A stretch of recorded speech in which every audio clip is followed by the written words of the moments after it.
Neyveli NLC தலைமை அலுவலகத்தை முற்றுகையிட்டு விவசாயிகள் போராட்டத்தில் ஈடுபட்டுள்ளனர். இது தொடர்பான கூடுதல் விவரங்களை எமது செய்தியாளர் தேவநாதனிடம் கேட்போம். வணக்கம் தேவநாதன், யார் தலைமையில இந்த போராட்டம் நடைபெற்று வருது? எந்தெந்த அரசியல் கட்சியினர் இந்த போராட்டத்தில் பங்கேற்று இருக்கிறாங்க?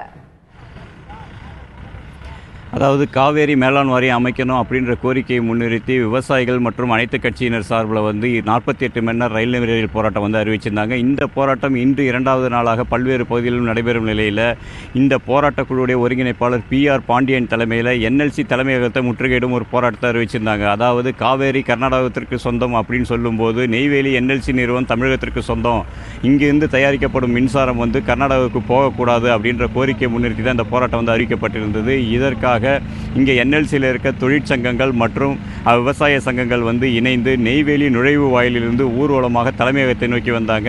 இவங்களுடைய ஊர்வலம் காரணமாக எந்தவித அசம்பாவிதமும் நடைபெறக்கூடாது அப்படின்றதுக்காக சுமார் 500க்கும் மேற்பட்ட போலீசார் பாதுகாப்பு பணியில் ஈடுபட்டிருந்தாங்க. இவங்க அங்கிருந்து 2 கிலோமீட்டர் தொலைவுக்கு ஊர்வலமாக வந்த நிலையில் போலீசார் இவங்களை தடுத்து நிறுத்தி கைது செஞ்சாங்க. அப்போது அவங்க என்ன சொல்கிறாங்க, இன்னைக்கு உச்சநீதிமன்ற தீர்ப்பை எதிர்பார்த்து காத்திருக்கிறோம். இந்த தீர்ப்பு தமிழகத்திற்கு சாதகமாக வரவில்லை அப்படின்னா மத்திய அரசு அலுவலகங்களையும் NLC சுரங்கங்களையும் கைப்பற்றும் போராட்டமாக அடுத்த கட்ட போராட்டம் இருக்கும் அப்படின்னு சொல்லிட்டு PR பாண்டியன் தெரிவிச்சிருக்காரு.